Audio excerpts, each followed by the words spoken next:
Hey love bugs, welcome back to another Tarot Lover Reviews. Today we are taking a look at the Heavenly Bloom Tarot created by Noah Ikeda. So if you've heard of this tarot deck or you haven't, hopefully this review and the flip through that comes afterwards helps you to decide on whether or not this tarot deck is right for you. Now, if you want to skip straight to the flip through, take a look down in my description. I break out all of the suits into chapters to make it easier for you to start exactly where you want to in that flip through.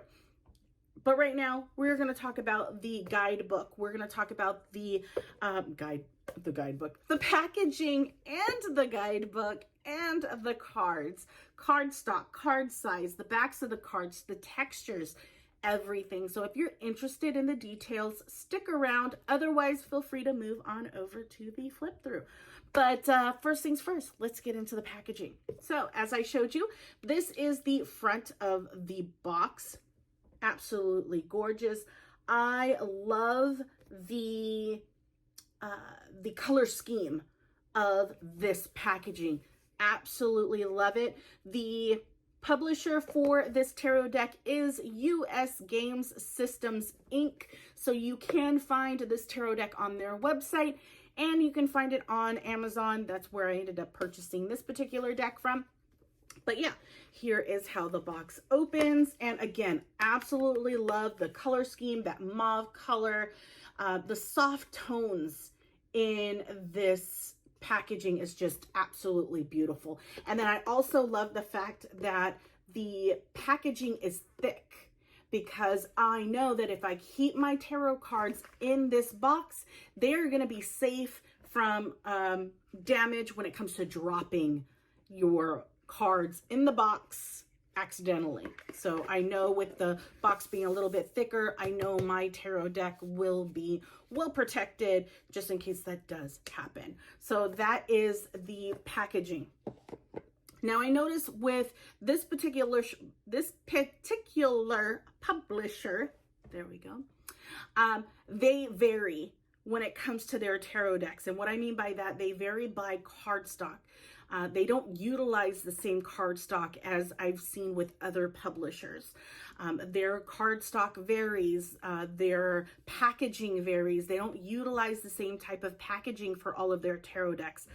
I like that. I love that there's a variety with all of their tarot decks.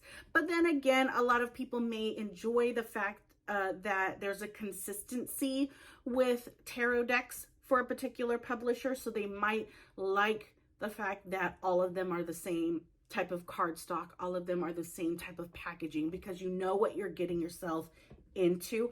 I can understand that, but I also want my tarot decks to have some type of individuality, if that makes sense.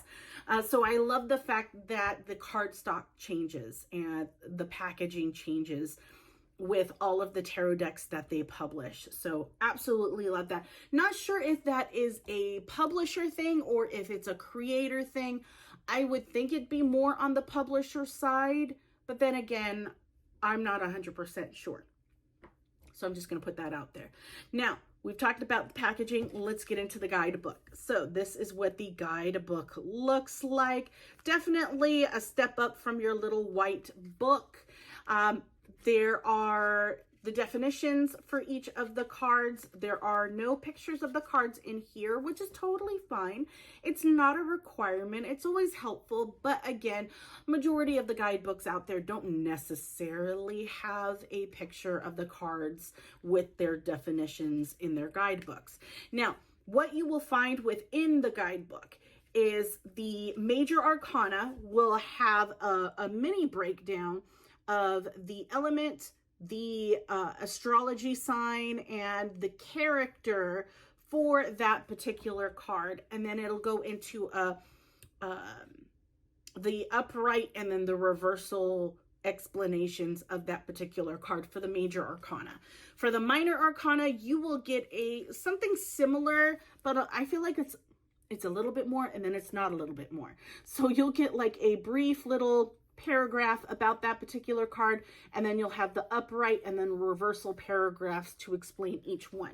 So that's what you get within the guidebook. There is no tarot spreads included in the guidebook. It's not a requirement, but again, it's always helpful to have a tarot spread at least included, even if it's a 3-card spread in a guidebook, just so that someone who is especially new to tarot can utilize that tarot spread, as simple as it can be, to utilize the tarot deck. Now, the creator, Noah, of this tarot deck, she is an illustrator. I'm sorry, I'm like totally assuming pronouns, but I'll just use they.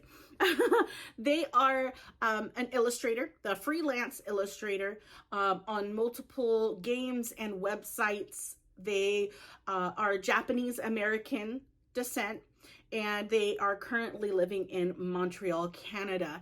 And definitely you will see that gamer artistic vibe within this tarot deck. Definitely has that gaming anime vibe to it that I absolutely love, which you will see within the flip through that's towards the end of this video. So yeah, that is the guidebook. So let's go ahead and talk about the cards. The cards, this is what the backs look like. I absolutely love that you cannot tell.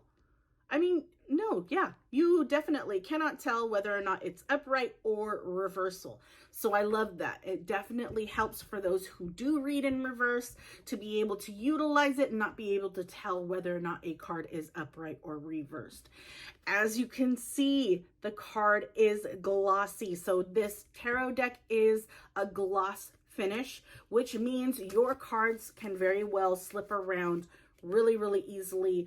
For me, I have a hard time controlling tarot cards that have a gloss finish. I have to adjust the way that I shuffle so that I can have more control over the tarot cards. But again, that is just a preference that I have. Let me leave that right there so you guys can see it. So yeah, this has a gloss finish to it. And oh my gosh, let me show you the sides. This rose gold vibe, it's like a mauve-y rose gold. Again, going with the aesthetic of the packaging is just, it's beautiful. Everything is cohesive. I absolutely love that. So yeah, wanted to mention that as well. Cardstock, it is perfect. It is flexible.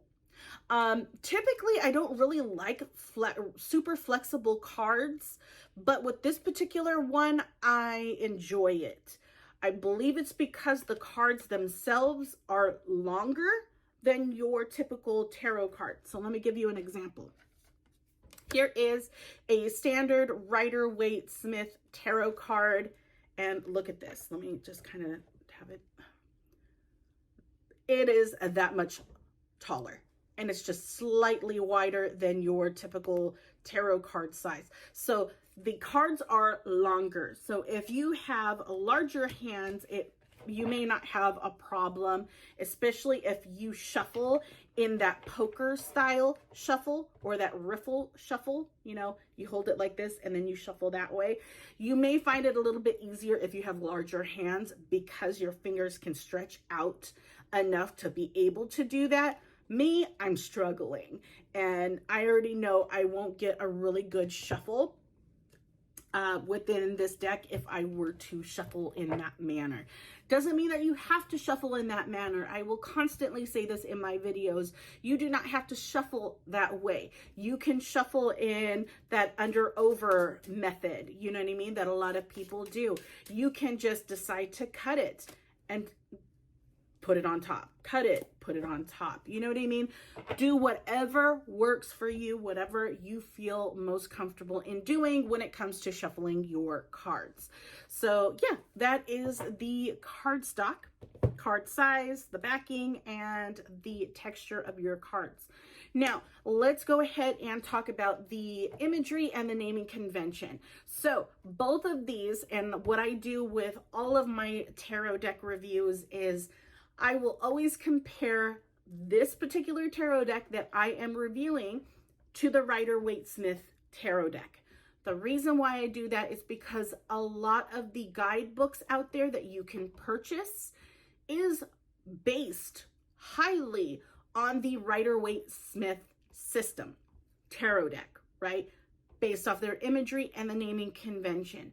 Same thing with tarot decks out there. A lot of them are highly inspired by the Rider-Waite-Smith tarot deck. So especially if you are coming from a newbie standpoint, and you are starting off with the Rider-Waite-Smith tarot deck and you're learning off of that tarot deck, and you want to move away from that particular type of imagery and move to something that's more modern, more your style, but still have the same, symbolism and positioning of the characters as the Rider-Waite-Smith, this is why I do these videos. This is what I want to make sure you are aware of, so that you are fully aware of what you're getting yourself into when it comes to a tarot deck, instead of you buying it and then just not being happy with it because you did not know. So that's why I do these videos. But yeah, so imagery and naming convention. Let's start with the naming convention first. I like to save the imagery for last. Naming convention, based off of the Rider-Waite-Smith, for the major arcana is exactly the same, okay? The minor arcana, there is a difference with one of the suits, and that's Pentacles. So typically for the Rider-Waite-Smith, you have the Pentacles, Cups, Wands, and Swords, right? For this tarot deck, Pentacles is called Laurels. Then you have Cups, Wands, and Swords. Okay, so Pentacles is the only one that changes in this particular case. The court cards are exactly the same: Page, Knight, Queen, and Kings. And then, yeah, everything else is pretty much the same. So let's get into the imagery. I'm so excited for the imagery. So as I mentioned with the imagery, you definitely get this anime gaming kind of vibe to Noah's artwork, and I love it. I absolutely love it. It's so elegant. It's so beautiful. It's so detailed and sharp is the best way I can explain it.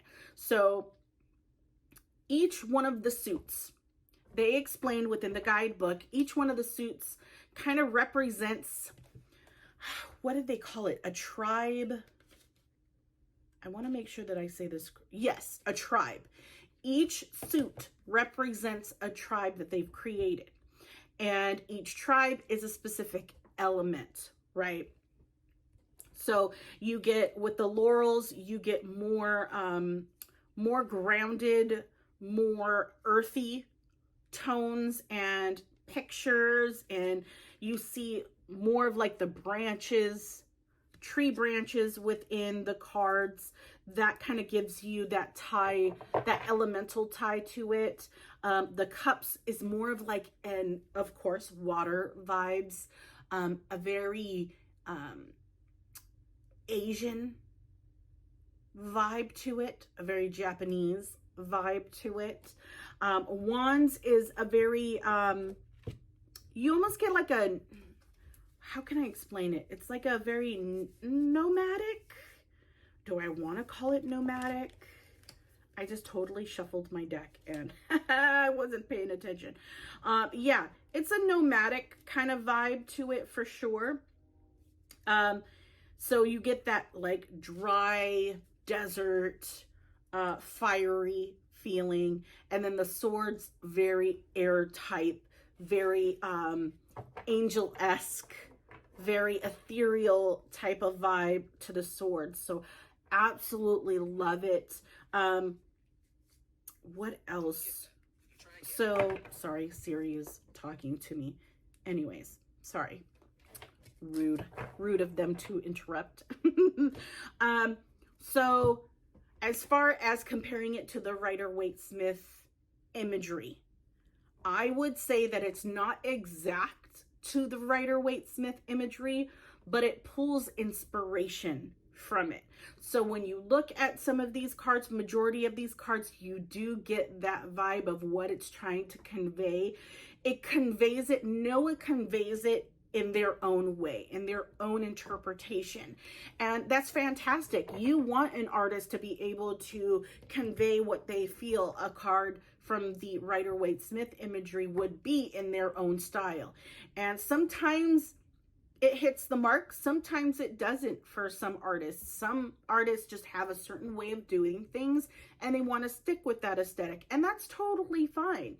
But it does make it harder for newer tarot readers to be able to utilize the deck, only because it doesn't give the same type of symbolism as you would see in the Rider-Waite-Smith.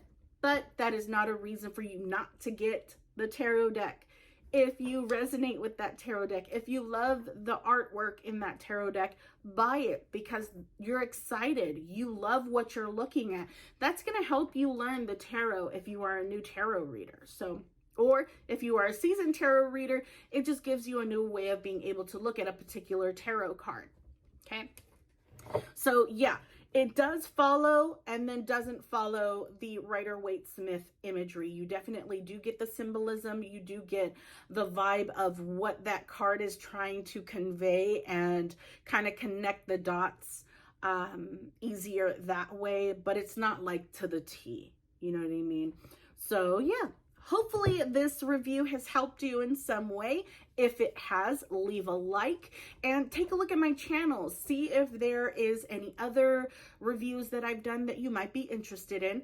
If you don't see a deck that I have not done a review on that you're interested in, leave me a comment down below. Let me know what that tarot deck is.